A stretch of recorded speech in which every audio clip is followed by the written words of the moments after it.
Hi friends, this is Karn and welcome to Karn IAS PCS academy.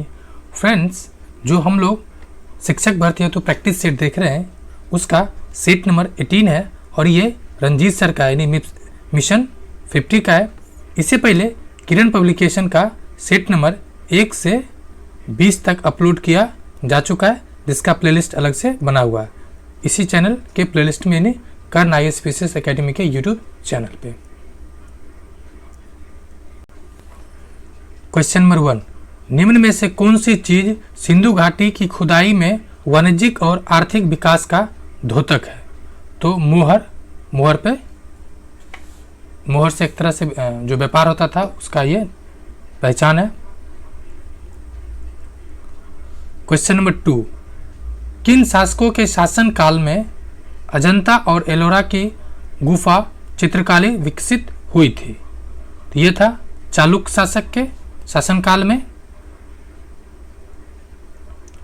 Tanjore के बृहदेश्वर मंदिर का निर्माण किसने करवाया था? तो राजराज चोल था, इसका निर्माण करवाया था। ये राजराज नहीं, एक होना चाहिए था राजेंद्र प्रथम।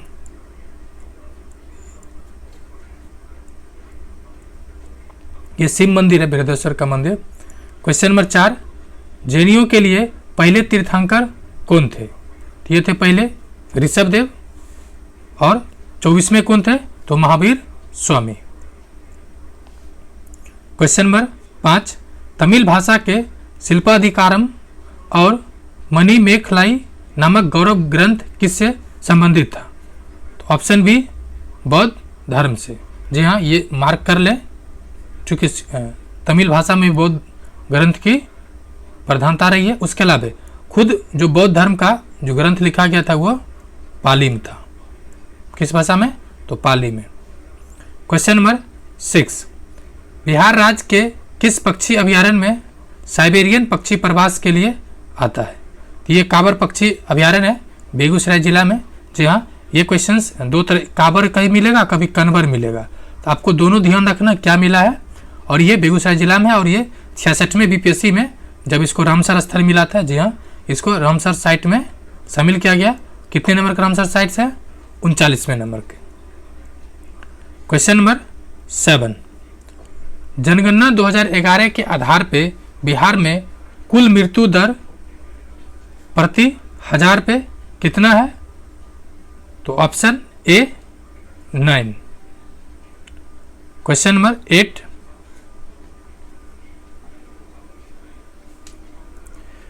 जनगणना 2011 के आधार पर पूरे भारत की तुलना में बिहार की जनसंख्या की 10वीं वृद्धि दर है? तो ऑप्शन सी, चलिए देखते हैं क्या है, अधिक है। जी हाँ, भारत की वृद्धि से तो ये ज़्यादा है। क्वेश्चन नंबर 9, नूरजहां का असली नाम था? तो मेहरुनिसा था। हालांकि ये सब पूछेगा नहीं, क्योंकि आपके सिलेबस में क्या दे रखा है? राष्ट्रीय आंदोलन। लेकिन हाँ, बिहार से जो संबंधित फैक्ट है, चाहे वो मध्यकालीन हो या आधुनिक कालीन या फिर प्राचीन कालीन, आपको देखना है। क्वेश्चन नंबर 10, निम्न में से किस किले का निर्माण अकबर ने नहीं करवाया था? तो नहीं करवाया था ऑप्शन ए, ग्वालियर किले का। इसका निर्माण किसने कराया था? तो राजा मान सिंह तोमर 8वीं सदी में। क्वेश्चन नंबर 11, ये मैच द फॉलोइंग है, कह रहा सूची 1 को सूची 2 से मिलाइए।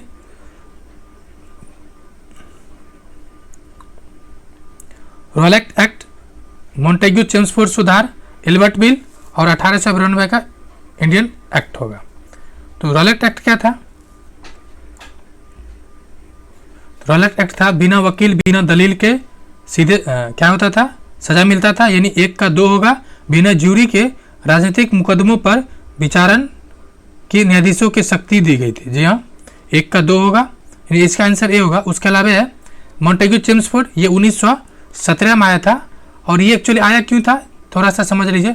1916 में जो होम रूल आंदोलन हुआ था, उससे पूरे भारत में जो राजनीतिक चेतना था वो काफ़ी जागृत हो गया था।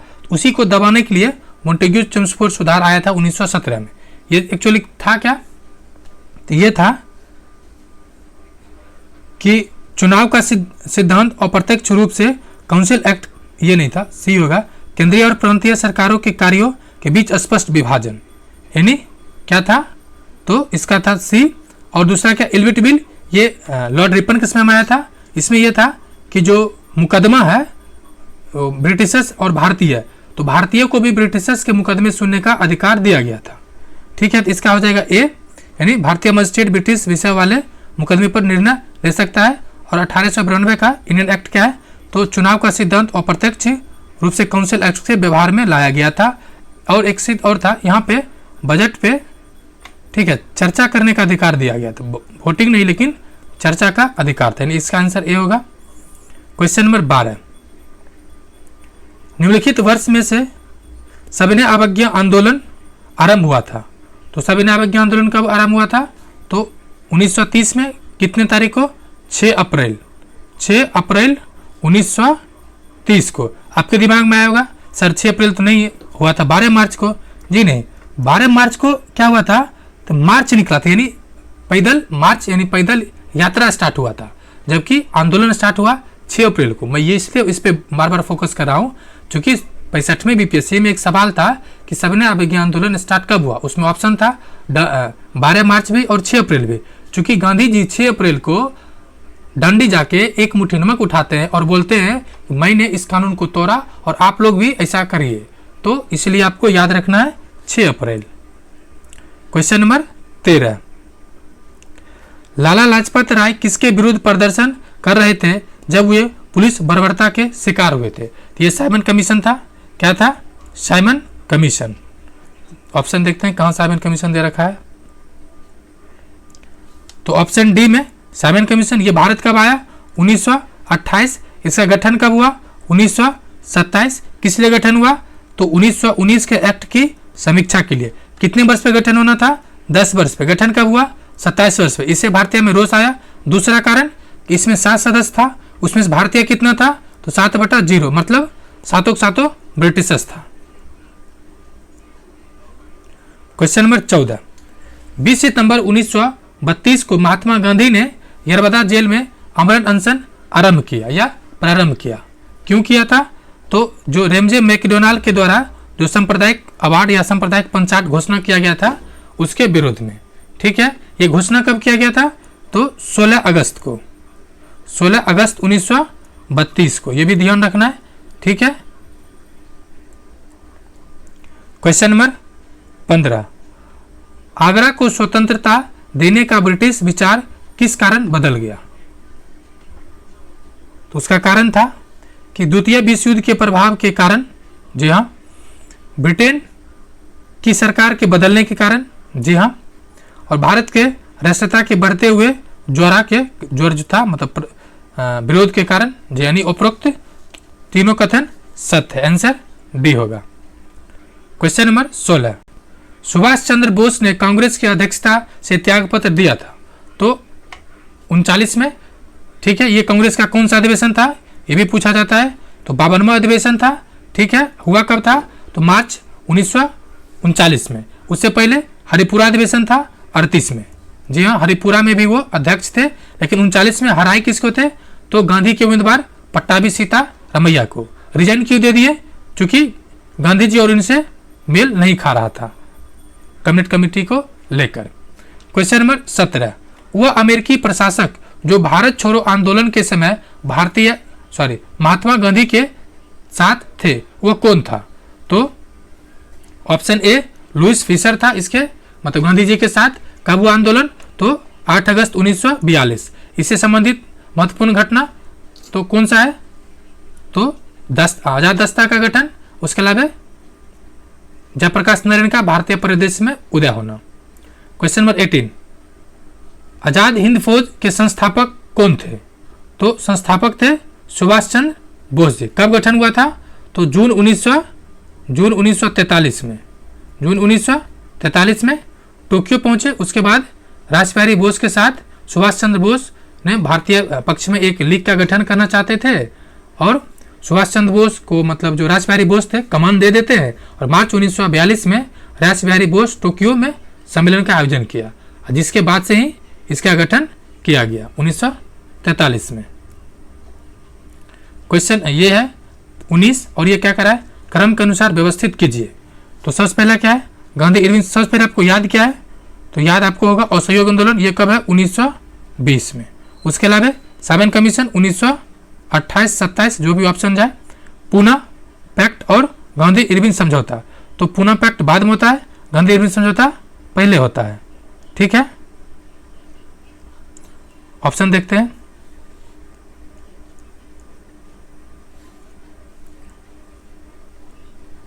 तो पहला क्या है, पहला दे रखा है साइमन, यानी एक होगा, एक नंबर पहले होगा।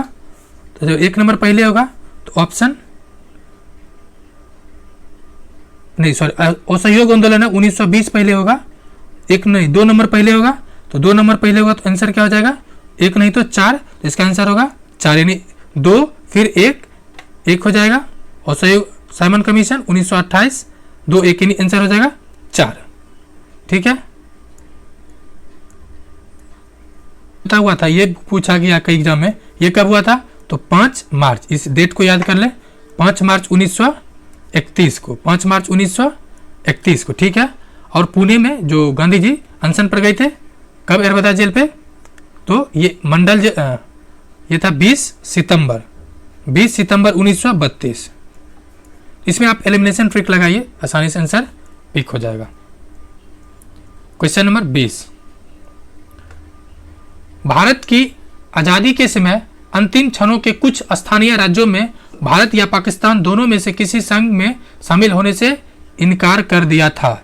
इस संदर्भ में बेमेल कौन है, तो बेमेल है ऑप्शन डी राजकोट।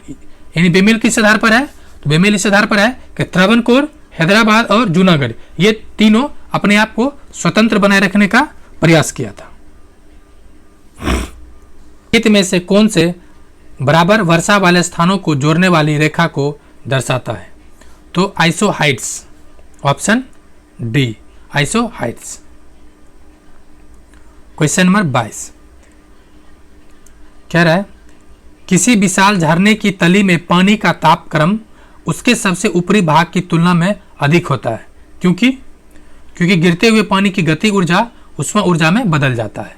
यानी आंसर क्या होगा, जो गति ऊर्जा है वो उष्मा में परिवर्तित होता है, ऑप्शन सी। क्वेश्चन नंबर 23 निम्न में से कौन सी ठंडी महासागरीय धारा नहीं है, तो जो क्यूरोसियो की धारा है ये नहीं है, बाकी कैलिफोर्निया की धारा है, आयोसियो की धारा है, किनारी धारा। फ्रेंड्स, जो स्पेशल कुछ टॉपिक है, ठीक है, जो बीपीएससी में बार बार पूछा जाता है, उसका मैंने एक हिस्ट्री का शॉर्ट्स वीडियो बना दिया है 15 सेकंड 10 सेकंड का, उसको आप स्क्रीनशॉट लेके देख सकते हैं। उसके अलावा एक नज़र श्रृंखला कार्यक्रम है जिसमें जो बीपीएससी बार बार क्वेश्चंस पूछती है जिस सेक्शन से, उसको कवर किया गया है, उसे भी आप जाके देख सकते हैं। क्वेश्चन नंबर 24 स्ट्रेट से क्या अभिप्राय, यानी जलमंडल जलडमरू मध्य का मतलब क्या है। इसका मतलब है कि दो महासागरों को विभाजित करने वाली भूमि की संकीर्ण पट्टी। इसको इस एग्जांपल तरफ समझ लीजिए, मानिए ये पूरा ग्लोब है, अमेरिका कनाडा वाला पार्ट, ये ब्राजील, ये जो छोटा सा संकीर्ण पट्टी है ना, इसी को कहते हैं जलडमरू मध्य। ये कौन सा है, तो पनामा। क्वेश्चन नंबर 25 महासागरों के तटीय भाग में जल वाला मुख्य भाग जो रचना के अनुसार महाद्वीपों के मुख्य भूभाग में पड़ता है उसे क्या कहते हैं, उसको कहते हैं महाद्वीपीय जल सीमा। इसको फ्रेंड थोड़ा सा समझ लीजिए 10 सेकंड के अंदर। देखिए ये जो लाइन है ये कटा फटा होता है, इसको जो जोड़ने वाली रेखा है इतना बड़ा नहीं होता है, एकदम टच सटा रहता है, इसमें ये सटा हुआ रहता है, इसको कहते हैं आधार रेखा। क्या कहते हैं, आधार रेखा। और इसके यहाँ तक 12 नॉटिकल माइल कहते हैं क्षेत्रीय, ठीक है, और 200 नॉटिकल माइल कहते हैं, 200 नॉटिकल माइल को एक्सक्लूसिव इकोनॉमिक जोन, जहाँ पे भारत सरकार का आर्थिक अधिकार होता है। नेक्स्ट क्वेश्चन नंबर 26 निम्नलिखित में से कौन सा शहर सुदूर पूर्व में स्थित है? देखिए ये यूपी पीसीएस का क्वेश्चन है। कौन सा शहर सुदूर में है? तो ऑप्शन ए लखनऊ। इस पे ज़्यादा ध्यान नहीं देना है क्योंकि ये स्टेट विशेष है। क्वेश्चन नंबर 27, आंध्र प्रदेश की नई राजधानी है, तो ये कहां पर है? Amravati, option A. Question number 28, Bharat में सबसे घनी आबादी वाला राज्य है, तो उत्तर प्रदेश है, टॉप पर है। सॉरी, घनी आबादी वाला, या बिहार नहीं होगा क्योंकि टॉप पर है उत्तर प्रदेश, तो सर्वाधिक घनी आबादी वाला राज्य जो है वो उत्तर प्रदेश है, ठीक है। उसके बाद है महाराष्ट्र, उसके बाद बिहार है, तो इसको ध्यान रखना है। और बिहार के अगर 10 की वृद्धि की बात की जाए, वैसे जनसंख्या टोटल कितना है? तो 10,40,00,000, ठीक है, 99,452, यानी 10,40,00,99,452 है। और 10 की वृद्धि दर जो बार बार पूछा जाता है 0.9% है, वही भारत की बात करें जाए 17 पॉइंट समथिंग है, ठीक है। और एक सवाल और पूछा जाता है कि जनसंख्या घनत्व कितना है? 1106 या 1102, आपको कमेंट करके बताना है। क्वेश्चन नंबर 29, कंचनजंगा स्थित है सिक्किम में, यहां से तीस्ता नदी निकलती है, यह भी कई बार पूछा गया है।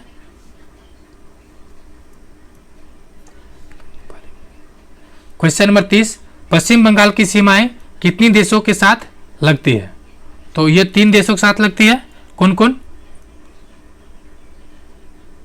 देखिए, एक तो ये बांग्लादेश, दूसरा यहां पर भूटान और तीसरा सिक्किम, ठीक है। ये 3 देश है, आपको देखना है, ध्यान रखना है।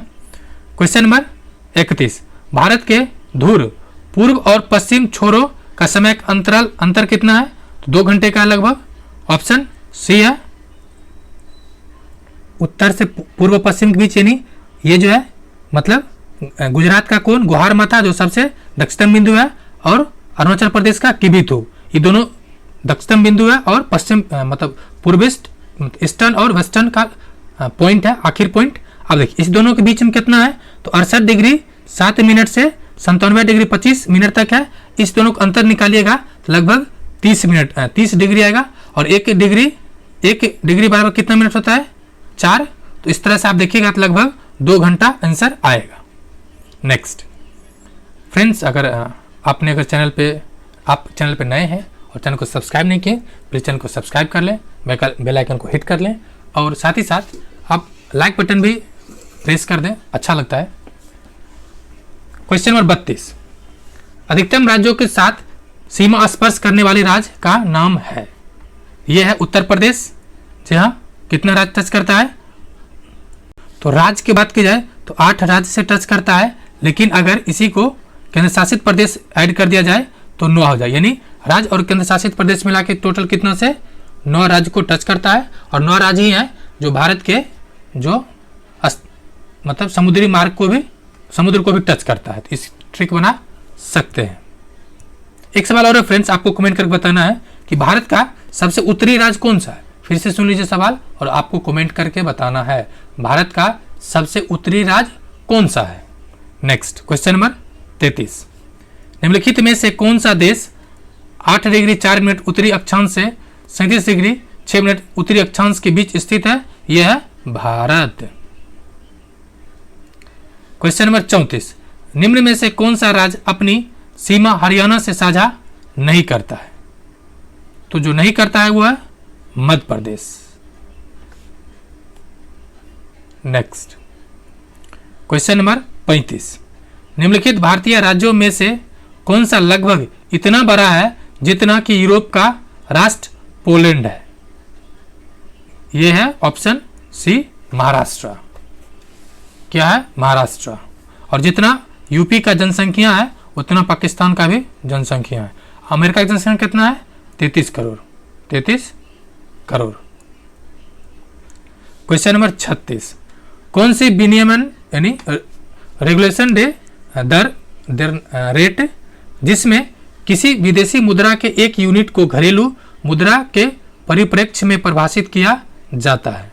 कौन सी स्थिर दर से? जी हाँ, वैसे 3 साल का जैसे SDR होता है ना, SDR, इसमें एवरेज निकाला जाता है ताकि एक्चुअली में, और जो पीपीपी मॉडल है, पीपीपी, इस पे भी 3 साल का एवरेज निकाल के कितना क्या खर्चा आ रहा है निकाला जाता है। Question number 37, sorry option B होगा फ्रेंड्स, इसका नाम मात्र का होता है जो विनिमय दर, ठीक है, 2 प्रकार का होता है, एक वास्तविक और दूसरा नाम मात्र का। क्या होता है? वास्तविक, दूसरा नाम मात्र का। नाम मात्र का विनिमय दर को इस प्रकार परिभाषित किया जाता है जिसमें विदेशी मुद्रा की 1 यूनिट को घरेलू मुद्रा में व्यक्त किया जाता है। Sorry to bottom of my heart. Question number 37, Narasimhan समिति का संबंध किससे है?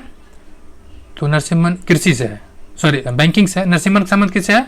तो बैंकिंग प्रणाली से। ये क्वेश्चन पूछा गया था सीडीपीओ में, अभी जो हाल में हुआ था उसमें यह पूछा गया था। क्वेश्चन नंबर 38, निम्न में से कौन से कर का बोझ समाज यानी गरीब वर्गों पर पड़ता है? कौन सा कर का? तो अप्रत्यक्ष कर। कैसे? देखिए, जैसे कि आप मान लेते हैं ये खरीदते हैं, आज मैंने बिस्किट खरीदे या चिप्स खरीदे, ठीक है, चिप्स से, तो उस पर जो जीएसटी लगा, और जो एक अमीर आदमी, एक गरीब आदमी चिप्स खरीदा और एक अमीर आदमी, दोनों पे कर के दर क्या लगता है? बराबर लगता है। इस तरह से आप समझ सकते हैं। क्वेश्चन नंबर 39, इनमें से कौन सा मुद्रास्फीति द्वारा अधिक प्रभावित होता है? तो ये होता है लेनदार अधिक प्रभावी मतलब होता है। क्वेश्चन नंबर 40, मोबाइल के माध्यम से मुद्रा के स्थानांतरण को क्या कहा जाता है? तो कहा जाता है IMPS। क्या है? यानी तत्काल भुगतान सेवा मोबाइल फोन के माध्यम से होता है, electronic fund transfer. Question number 41, इनमें से कौन सी कार्यवाही संघ के बजट से संबंधित है? तो कटौती प्रस्ताव, ठीक है, ये बजट से संबंधित है। क्वेश्चन नंबर 42, सरकार द्वारा प्रस्ताव मांग की राशि कम करके 1 रुपये संबंधी प्रस्ताव को क्या कहते हैं? तो आंसर ए, नीतिगत कटौती प्रस्ताव। जी हाँ, नीतिगत कटौती प्रस्ताव 1 रुपया एक तरह से उसके नीति के खिलाफ जाता है, तो 1 रुपये का होता है। क्वेश्चन नंबर 43, कुल मिलाकर पंजाब में डैश संसदीय राज्यसभा के सीटें हैं? राज्यसभा के साथ है। नेक्स्ट क्वेश्चन नंबर 44, कुल मिलाकर सिक्किम में डैश संसदीय सीट है? तो यहां पर 1 है। कर्नाटक से राज्यसभा की कितनी सीटें हैं? तो कर्नाटक से 12 है। लोकसभा का 26, विधानसभा का 224। सरकार अभी कौन बनाया है? तो कांग्रेस पार्टी ने, सिद्धारमैया इसका मुख्यमंत्री है। और लोकसभा की सीटें कितना है? 46 नंबर कमेंट आपको करना है। क्वेश्चन नंबर 47, निम्न में से कौन हमारे देश के दोनों सदनों का सदस्य नहीं होता है? निम्न में से कौन हमारे देश के दोनों सदनों का सदस्य नहीं होता है? तो ऑप्शन सी, राष्ट्रपति। ये किसी सदन का सदस्य नहीं होता है। सदन का सदस्य नहीं, बल्कि सदन जो होता है ना, जैसे कि 2 सदन है, मतलब संसद का 2 सदन है। कौन कौन? संसद का 2 पार्ट है, ठीक है, संसद 2 पार्ट है। एक कौन है? तो राष्ट्रपति, ठीक है, दूसरा है सदन। सदन का 2 पार्ट, लोकसभा और राज्यसभा। तो इसको बाइफरकेट करके देख लीजिए। क्वेश्चन नंबर 48, निम्न में से संसद में किस प्रावधान के बदलाव के लिए विशेष बहुमत की आवश्यकता होती है? तो जो बेसिक स्ट्रक्चर है यानी मूलभूत आधार है, उसके लिए विशेष बहुमत की आवश्यकता है। इसमें से कौन सा है? तो ऑप्शन ए, मूल अधिकार में संशोधन। क्वेश्चन नंबर 49, निम्नलिखित में से कौन भारत की संचित निधि का संरक्षक होता है? तो संसद होता है, ऑप्शन सी। और इसका चर्चा किस अनुच्छेद में? 266 ए। 266 ए। क्वेश्चन नंबर 50, क्षेत्रफल की दृष्टि से निम्नलिखित में से कौन सा लोकसभा संसदीय चुनाव क्षेत्र सबसे बड़ा है? यह है लद्दाख जम्मू कश्मीर का सबसे बड़ा है। क्वेश्चन नंबर 51, निकट दृष्टि दोष क्या है? तो जो दोष रहता है, ठीक है, ऑप्शन ए है कि दूर की वस्तुओं को स्पष्ट रूप से देखने में असमर्थ होता है। जी हाँ, जो दोष रहता है वो दोष मतलब जैसे निकट वाला है तो निकट तो दिखेगा, तो निकट दृष्टि दोष है, दैट मीन्स दूर की वस्तु नहीं दिखेगा। क्वेश्चन नंबर 52, प्रकाश का वेग है 3 × 10⁸ मीटर पर सेकेंड, यानी ऑप्शन कौन सा है? Option A. क्वेश्चन नंबर 53, नीले रंग का कांच, नीले रंग की कांच की प्लेट नीले रंग की प्रतीत होती है क्योंकि यह नीले रंग की रोशनी को प्रसारित करती है, यानी ऑप्शन बी। क्वेश्चन नंबर 54, परमाणु संरचना के मूलभूत कण है proton, electron, proton and neutron. तो न्यूट्रॉन बाहर रहेगा, इलेक्ट्रॉन बाहर रहेगा, प्रोटॉन न्यूट्रॉन अंदर रहेगा। इस दोनों को सम्मिलित रूप से क्या कहते हैं? न्यूक्लियन। और जो भार होता है परमाणु भार, वो भी प्रोटॉन और न्यूट्रॉन का ही होता है। चलिए ऑप्शन देखते हैं कहाँ दे रखा है। Proton, neutron and electron. Electron अब बाहर है इसलिए इसको आवारा कण भी, बाहर घूमते रहते इसलिए आवारा कण भी कहते हैं। क्वेश्चन नंबर 55, पीने के पानी में तांबे की अधिकता अनुमेय सांद्रता डैश मिलीग्राम लीटर है, तो कितना तक है ये? 0.20 अलाउ रहता है वर्ल्ड हेल्थ ऑर्गेनाइजेशन के अनुसार। क्वेश्चन नंबर 56, वायु में उपस्थित किस गैस की उपस्थिति के कारण वायु में पीतल धातु रंगहीन हो जाता है? तो ये हाइड्रोजन सल्फाइड के कारण ये हो जाता है। नेक्स्ट क्वेश्चन नंबर 57, केकरे किस संघ से संबंधित है? तो केकरा का संबंध है कार्डेटा संघ से। किस संघ से? टेप बॉब, ये ऑप्शन डी, ठीक है। नेक्स्ट क्वेश्चन नंबर 58, टीनिया यानी टेप बॉर्न, फेसिओला यानी सिल्वर फ्लूक किस संघ के उदाहरण है? ये सब है option B, helminthes, option B. Next question number 59, कह रहा है प्लाज्मोडियम का परजीवी क्या बीमारी फैलाता है? तो ये मलेरिया है। प्लाज्मोडियम जो मलेरिया कारण होता है, जब प्लाज्मोडियम कारण मलेरिया होता है। ऑप्शन नंबर क्वेश्चन नंबर 60 कह रहा है निम्न में से कौन सा गर्म खून युक्त प्राणी है?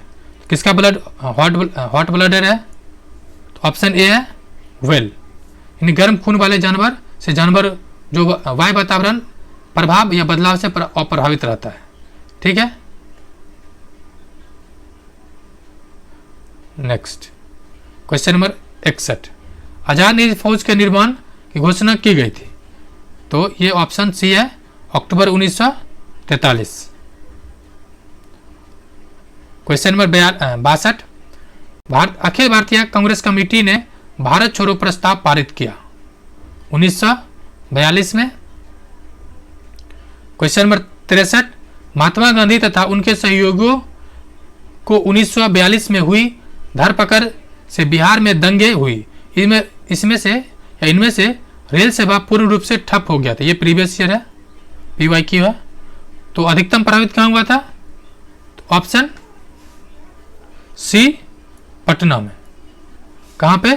पटना में। क्वेश्चन नंबर 64 कह रहा है 6 जुलाई 1942 को वार्धा में महात्मा गांधी जी ने कांग्रेस की कार्य समिति में अपने भारत छोड़ो आंदोलन की चर्चा की। तब उस समय कांग्रेस के अध्यक्ष, उस समिति के अध्यक्ष थे तो मौलाना अबुल कलाम आजाद। जी हाँ, ये 40 से 46 तक रहते हैं और स्वतंत्रता पूर्व सर्वाधिक समय तक रहने का इनका रिकॉर्ड भी है। क्वेश्चन नंबर 65, फ्रंटियर गांधी का असली नाम था? खान अब्दुल गफ्फार खां, option C. Question number 66, Bhagat Singh, Rajguru, Sukhdev को फांसी दिया गया था 23 मार्च 1931 को और लाहौर संयंत्र केस में, यह भी ध्यान रखना है। लाहौर षड्यंत्र केस में। क्वेश्चन नंबर 67, लंदन में जनरल डायर को किसने मारा? तो उधम सिंह ने इसकी हत्या कर दिया। क्वेश्चन नंबर 68, स्वराज पार्टी का गठन डैश की असफलता के बाद था। तो ये भारत छोड़ो नहीं, असहयोग आंदोलन जब 1922 में गांधी जी 1922 में वापस ले लिए, कब? तो 12 फरवरी को।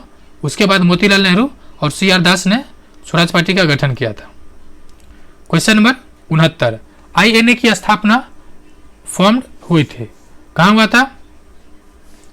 तो ऑप्शन सी, सिंगापुर में 1943 में 21 अक्टूबर को। क्वेश्चन नंबर 70, निम्न में से मॉडरेट नहीं थे, यानी नरमपंथी नहीं थे। तो लाल बाल पाल के नाम से फेमस कौन है? तो तिलक जी। क्वेश्चन नंबर 71, निम्नलिखित में से कौन अवसादी प्रकार के पोषक चक्र का उदाहरण है? ऑप्शन सी है फॉस्फोरस। ये क्वेश्चन UPSC में 2021 में पूछा गया था। क्वेश्चन नंबर 72, निम्नलिखित में से कौन सा विश्व में सुप्रचारित वन्यजीव अभियान है जिसे 1973 में शुरू किया गया था और ये 68वां BPSC में पूछा गया था? तो प्रोजेक्ट टाइगर है। इसका 50 वर्ष पूरा हो गया। ये 1 अप्रैल को स्टार्ट हुआ था। और बाघों की संख्या भारत में कितना है? तो 3200 में 33 कम। नहीं समझे? मतलब 3167।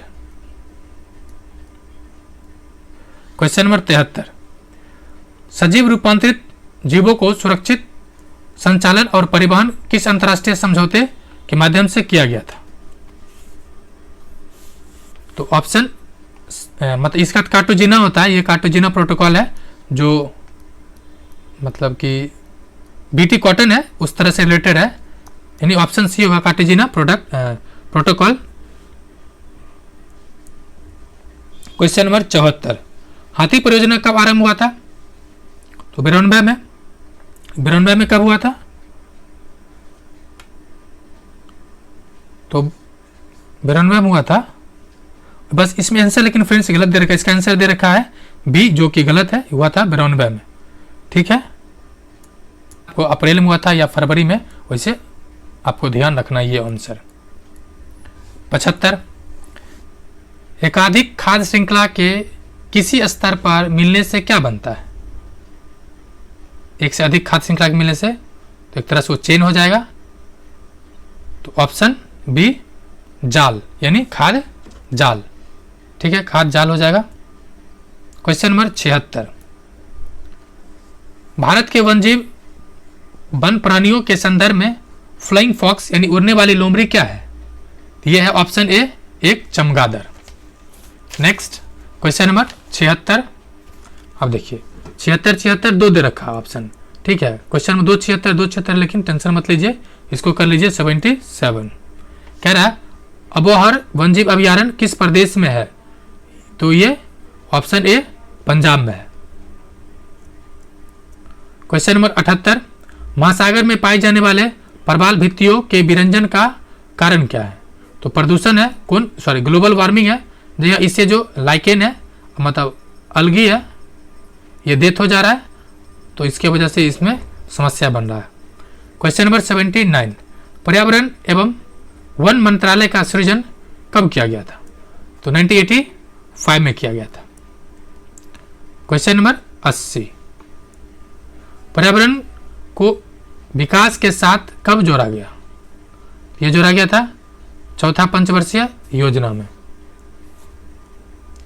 क्वेश्चन नंबर 81, सर्वहारा जंतु किस वर्ग में आता है? जो दोनों चीज खाए। तो द्वितीय उपभोक्ता, प्रथम कौन है जो केवल घास खाए, दूसरा जो ये वाला खाए, क्या कहते हैं दोनों, तो प्रथम हो जाएगा ये और द्वितीय हो जाएगा जो सर्वहारा हो, प्रथम जो केवल घास खाए। क्वेश्चन नंबर 82, एक पारिस्थितिकी तंत्र में ऊर्जा मतलब ये क्या होता है? तो प्रवाहित होता है। क्या प्रवाहित होता है? तो सभी जीवों जैसे कि पेड़ पौधा जानवर या सूक्ष्मजीवी मनुष्य के साथ भौतिक परिवेश एक दूसरे से अंतःक्रिया करता है और प्रकृति को संतुलन बनाए रखता है। एक तरह से क्या करता है, ये संतुलन बनाने में इंपॉर्टेंट रोल प्ले करता है। क्वेश्चन नंबर 83, ऊपर भी 83 है क्या? नहीं, 82 है। झील में सुपोषण किसकी उपस्थिति के कारण होता है? तो सुपोषण मतलब क्या होता है? तो पहले तो नाइट्रोजन और फास्फोरस कारण होता है, इसको थोड़ा समझ लीजिए। ये क्या कहता है, जैसे कि मानिए ये खेत है आपका, ठीक है, ये खेत है, इसमें पानी दिए और बगल में नदी है। इसमें जो खाद्य पदार्थ डाले ना, ये पानी के माध्यम से कहाँ आ गया? तो पानी के माध्यम से आ गया इस जलीय तंत्र में। इसमें क्या है? बहुत सारे पेड़ पौधा है। इसमें क्या होता है, जैसे धीरे धीरे पोषक तत्व की मात्रा बढ़ते गया और बढ़ते बढ़ते बढ़ते इसमें जो अलगी है, ठीक है, अलगी के पास बहुत ज़्यादा न्यूट्रिशन मिल गया। जब बहुत ज़्यादा न्यूट्रिशन मिल गया तो ये बहुत ज़्यादा अमाउंट में फैल गया। उससे क्या हो गया? तो अलगल ब्लूम हो जाता है। अलगल ब्लूम क्या होता है? तो अलगी जो है पूरी तरह से ऊपर वाले क्षेत्र को कवर कर लेता है। उससे क्या होता है, जब पूरा क्षेत्र कवर हो गया ऊपर वाला पानी में, पूरा पत्ता जम गया, तो जो सनलाइट आता है वो पृथ्वी के अंदर, पानी के अंदर नहीं जाता है। उससे क्या होता है, जो पानी में जो जीव जंतु है वो धीरे धीरे मरने लगता है।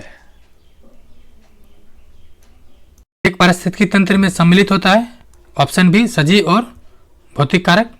दूसरा क्या कह रहा है कि निम्नलिखित में से कौन सा शब्द न केवल एक जीव द्वारा दिए गए भौगोलिक स्थान का वर्णन करता है बल्कि जीवों के समुदाय में इसकी कार्यात्मक भूमिका भी है।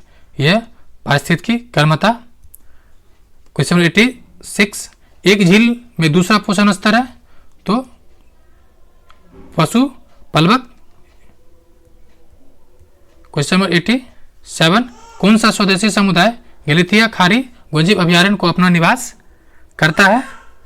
ऑप्शन बी होगा, क्या है? नामदफा समुदाय। उसके अलावा 88, निम्नलिखित में से कौन राष्ट्रीय उद्यान पूर्वी हिमालय में उप क्षेत्र में सबसे बड़ा क्षेत्र है?